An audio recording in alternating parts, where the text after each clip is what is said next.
Welcome to Slash Forward. We're going to keep things happy for now and meet a new posse of clowns with the cult classic Killer Clowns from Outer Space. Let's get to it.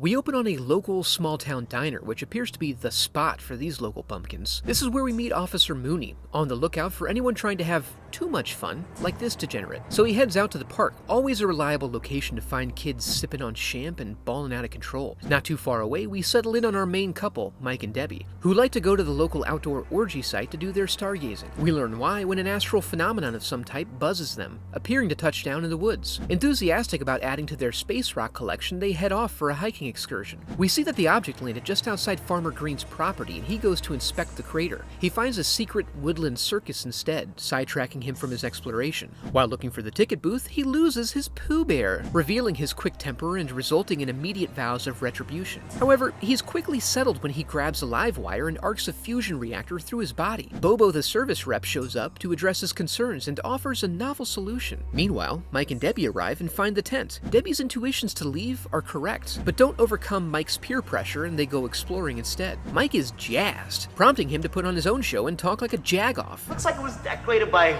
Clowns R Us. I know, you know. They find the interior to be both silly as hell and seriously dangerous in equal measure. They arrive in a room full of giant cotton candy ball sacks. Debbie suggests that they're in the shooting star they saw earlier, but Mike insists that this is just how cotton candy is made. See? They're discovered and chased down by the clown aliens that live here, barely making their escape. Mike backs over a couple of them for good measure before driving off, and the clowns then begin their march into town. Slowly. They arrive at the station where Officer Dave takes them so serious about the Cocoons! Cocoons. Cocoons!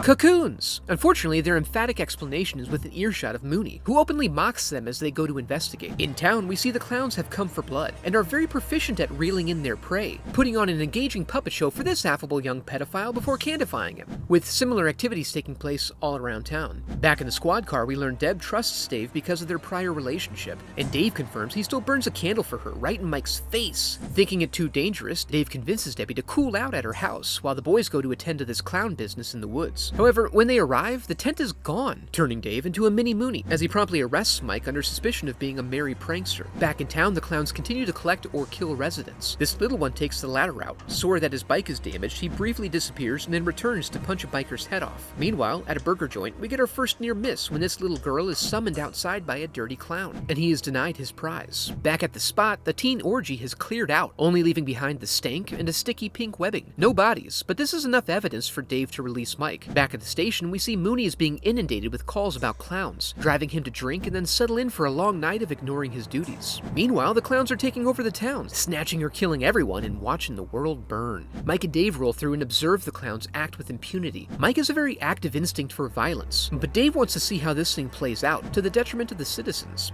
Dave calls it in, but finds Mooney still behaving like a petulant twat, so he leaves for the station while Mike tries to catch up with his friends, the Terenzi brothers, to enlist their help. At the station, Mooney is finally confronted with reality when a large clown walks in, although it's still unreal to him, as this clown doesn't respond to his threats and beatings like everyone else. When Dave arrives, he finds the cage full of a variety of corpses. He then finds Mooney with a clown's hand so far up his ass it can work him like a puppet. Dave begins experimenting, trying to find a weak spot, and the nose seems to do the trick. He then calls in backup from the state police, making sure to warn them of the noses. Dave is circling back to Debbie when we see the clown operation is ramping up, and they're delayed too long as Debbie is surrounded and taken off in a balloon rather than cotton candy, so she can be alive later, for plot purposes. As they pursue the clowns, they have a run-in with Dave, who hops in and then suggests that the clowns must be hiding at the amusement park. We see he's correct as they arrive and make a big show of getting out of their car, and burn 12% of the movie's runtime getting set up. What are you going to do with those pies, boys? For an epic pie throw. The boys arrive and are quickly split up. Mike eventually recognizes their surroundings and immediately leads them to the Bumper Nuts inventory warehouse. While searching for the balloon, they learn the clown's intent, watching one find a ripe, fleshy fruit and sucking out the sweet nectar with the craziest of straws. They find Debbie's balloon, and Mike is determined to save her or kill her in the process. Then they're forced into a run-and-gun scenario until they find themselves out of ammo and surrounded in some sort of big-top room. But the Terenzi brothers show up, somehow, and reveal that the space vessel is made out of cinder blocks? The clowns eventually defer all aggressive action to the clown juggernaut, which destroys destroys the ice cream truck with the Terenzi brothers inside. Dave draws it off while Mike and Debbie run. Aghast at the prospect of becoming clown poop, he pops the nose, destroying the ship, save for one clown car.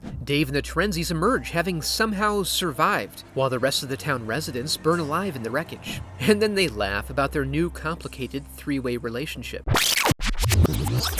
And that was Killer Klowns from Outer Space, a story originally intended as a cautionary tale of what would happen if we let Bozo the Clown become too powerful and influential, but modified through studio interference. If you enjoyed the video, I'd love for you to become a part of the channel by subscribing. Thanks for watching.